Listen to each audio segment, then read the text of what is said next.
Каго Лукашенко нечакана выбачыў і якія непрыемныя навіны яго чакаюць? Што вядома пра рост пенсій і новую забарону для беларусаў, а таксама чаму быў затрыманы яшчэ адзін святар? Вітаем, сябры! Гэта наша Ніва і зараз мы ўсё вам раскажам.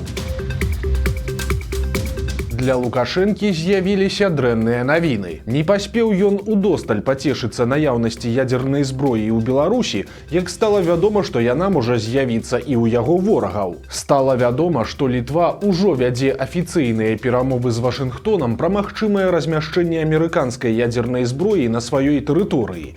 Пра гэта журналістам паведаміў міністр нацыянальнай абароны краіны Роберт Скаунас. На дадзены момант ядзерная зброя захоўваецца на вайсковых аб'ектах у Германіі, Бельгіі, Італіі, Турцыі, Нідерландах ды Вялікабрытаніі, але ў краінах побач з Беларусю яе яшчэ не было. Выглядае, што сітуацыя хутка зменіцца, бо амерыканцы вядуць перамовы аб разгортванні ядзерных боегаловак і бамбавікоў у краінах на ўсходнім флангу НАТО.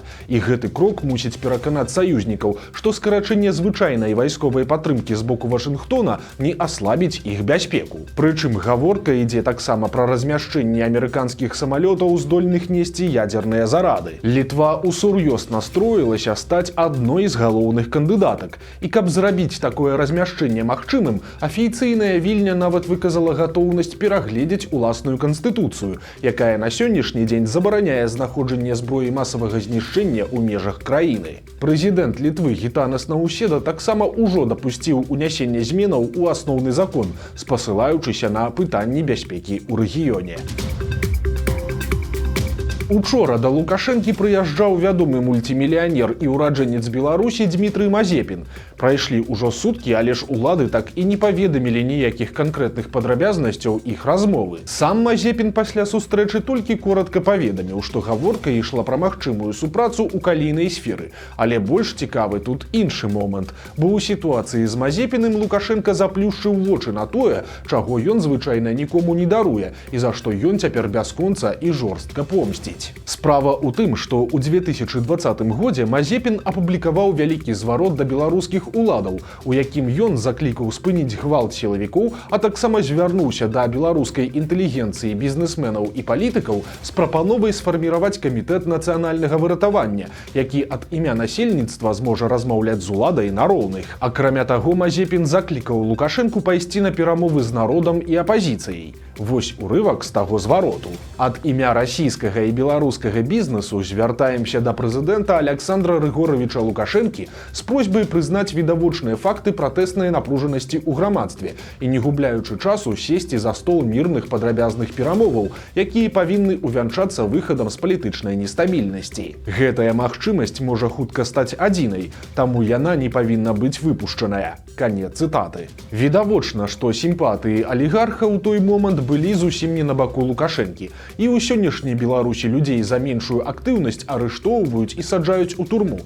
Але ж у сітуацыі з мільянерам Лукашенка проста зрабіў выгляд, што нічога такога не адбывалася. І замест згадак пра тыя звароты пачаў намякаць госцю на дапамогу радзіме. Падобна, што ў першую чаргу фінансавую.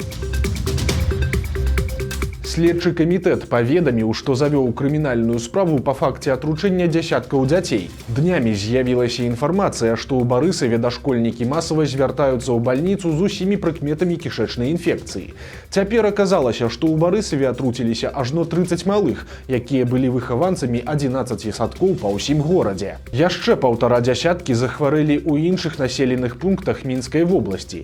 Праўда, чым канкрэтна патруціліся дзеці, незразумела. Таму пакуль следчы камітэт шукае, каго за ўсё гэта пакараць, то для высвятлення прычын захворвання санітарна-эпідэміялагічная служба праводзіць сваё расследаванне. За апошнія 2 месяцы ў Беларусі вырасла сярэдняя пенсія. Праўда, калі прыглядзецца да гэтых лічбаў, то незразумела, ці то смяяцца, ці то плакаць, бо ў параўнанні з маем сярэдняя пенсія не змянілася ўвогуле, а ў параўнанні з красавіком вырасла на 1 рубель і 18 капеек. Тым часам беларускія ўлады рапартуюць, што выдаткі на пенсіі і сацыяльныя выплаты сёння выраслі больш, чым на 17% і складаюць 38,5 мільярдаў беларускіх рублёў. 80% ад гэтай сумы ідзе якраз на выплату працоўных пенсій.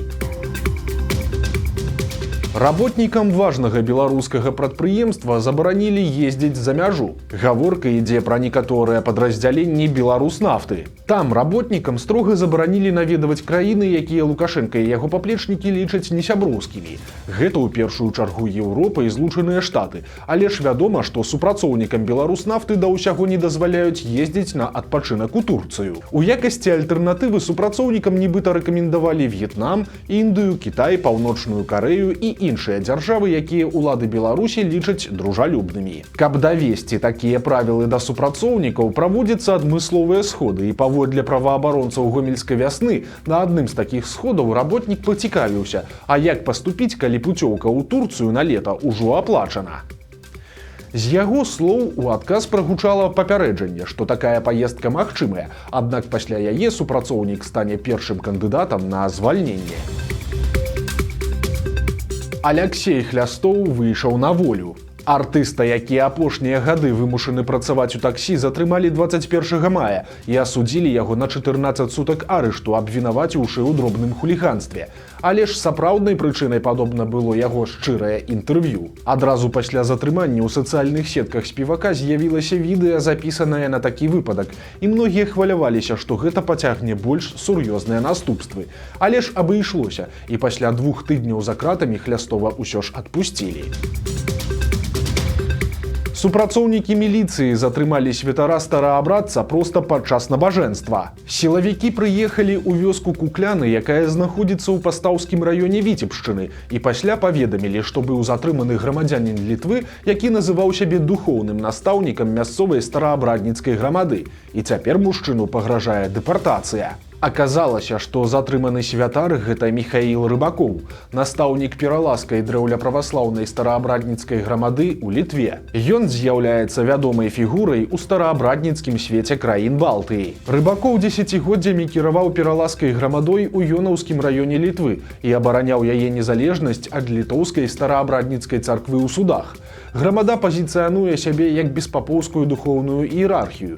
Цяпер святара вінавацяць у тым, што ён не меў права праводзіць такія службы на тэрыторыі Беларусі. Вядома, што Рыбакоў спрабаваў зарэгістраваць абшчыну і звяртаўся ў Пастаўскі райвыканкам, але нічога не атрымалася. Прычым паводле мясцовых прапагандыстаў пададзеныя дакументы не адпавядалі патрэбным узорам, а рабочая група райвыканкама выявіла ў іх факты фальсіфікацыі. У Беларусі арыштавалі махлярку, якая дурыла расійскіх блогераў-мільённікаў на сотні тысяч даляраў. Хатуна Аташан знаходзіла вядомых інфлюенсераў і прадстаўлялася VIP-партнёрам найбуйнейшых сусветных гасцінічных сетак. Яна прапаноўвала адпачынак на Мальдывах у топавых 5-зоркавых гатэлях у абмен на рэкламу ў сацыяльных сетках. Блогерам жа трэба было толькі даплаціць за пералёты сваіх блізкіх, прычым кошты былі ў разы ніжэйшыя за рынкавыя. Пасля пераводу грошай Аташан знікала, а за дзень да вылету паведамляла, што паездка скасоўваецца. Калі падманутыя блогеры пачалі масава звяртацца ў паліцыю, дзяўчына паспрабавала ўцячы праз Беларусь, але аж тут яе затрымалі і перадалі расійскаму боку. Агульная сума шкоды ад дзеянняў махінатаркі дасягае амаль 700 тысяч даляраў. Ну а цяпер беларускія навіны з рубрыкі «Дорага-багата». У Мінску заўважылі кватэру, якую здаюць па шалёнай цане. За 4-пакаёўку ў самым цэнтры сталіцы просяць 15 тысяч беларускіх рублёў на месяц, што складае больш за 5 тысяч даляраў па цяперашнім курсе. Кватэра плошчай 200 квадратных метраў знаходзіцца ў будынку на вуліцы Старажоўскай, вядомым у народзе пад назвай «Дом Чыжа». Унутры кватэры арандатара чакаюць 3 асобныя спальні, прасторная гасцёўня і панарамны від на Свіслач з 11-га паверха. А таксама нечакана вялікая колькасць санвузлоў. У аб'яве пазначана, што уласная прыбіральня ёсць у кожнай спальні, а таксама яшчэ адзін санвузел прадугледжаны для гасцей. Беларусь чакаюць яшчэ адны сур'ёзныя вайсковыя вучэнні. Гаворка пра вучэнні АДКБ пад назвамі «Непарушнае братэрства-2026» і «Бар'ер-2026», якія сёлета пройдуць на 2 беларускіх палігонах. Падрыхтоўка да гэтых вучэнняў ужо пачалася, прычым першыя будуць праходзіць з удзелам міратворчых сіл, а другія з падраздзяленнямі радыяцыйнай, хімічнай і біялагічнай абароны, а таксама медыцынскага забеспячэння. З гэтай нагоды ў Мінску адбыліся перамовы прадстаўнікоў Беларусі, Казахстана, Кыргызстана, Расіі, Таджикістана, а таксама аб'яднанага штаба сакратарыята АДКБ. Падчас сустрэчы удзельнікі ўзгаднілі планы правядзення вучэнняў, склад камандавання і нацыянальных кантынгентаў, а таксама парадак адпрацоўкі практычных дзеянняў і пытанні забеспячэння. Вучэнні пройдуць на палігонах Лосвіда пад Віцебскам і Старадарожскі пад Мінскам. Герой лукашэнкаўскіх прапагандыстаў збег з Беларусі, як толькі атрымаў такую магчымасць. Амерыканец Эван Ньюман дабіраўся ў Беларусь праз Украіну. Ён нелегальна перайшоў мяжу яшчэ ў верасні 2021 года, і такога госця адразу ж паказалі па дзяржаўным тэлебачанні і менш чым праз год далі яму палітычны прытулак. На радзіме ў Злучаных Штатах Ньюмана падазравалі ў 14 злачынных эпізодах, у тым ліку ў штурме дзяржаўнага будынка і нападзе на афіцэраў паліцыі. Але ў Беларусі ён быў героем шматлікіх сюжэтаў, у якіх нахваліваў усё навокал. Неўзабаве пасля атрымання статусу палітычнага ўцікача Ньюман асеў у Брэсце, дзе пачаў працаваць рэпетытарам англійскай мовы для дзяцей, а затым адкрыў рэстаран амерыканскай кухні. Зімой 2025 года Трамп памілаваў Ньюмана разам з іншымі ўдзельнікамі штурму Капітолія, і амерыканец, якому так падабалася ў Беларусі, закрыў свой брэсцкі рэстаран і хутка вярнуўся на радзіму. Мілая гісторыя адбылася на Гродзеншчыне. Там ратавальнікі дапамаглі бусляняці вярнуцца ў гняздо. Жыхары аграгарадка Жодзішкі знайшлі ў сябе на падвор'і птушаня, што выпала з гнязда. Самастойна вярнуць малога да бацькоў у вяскоўцаў не атрымалася, і яны выклікалі МНС. Ратавальнікі, у сваю чаргу, адгукнуліся і без праблем уз'ядналі птушынае сямейства. Вось такія навіны чацвярга. Подписывайтесь на канал, ставьте лайки альбо дизлайки и выказывайте заўвагі ў каментарах. И, конечно, читайте нашу Ниву, глядите нашу Ниву и любите Беларусь. До сустрэчы заўтра.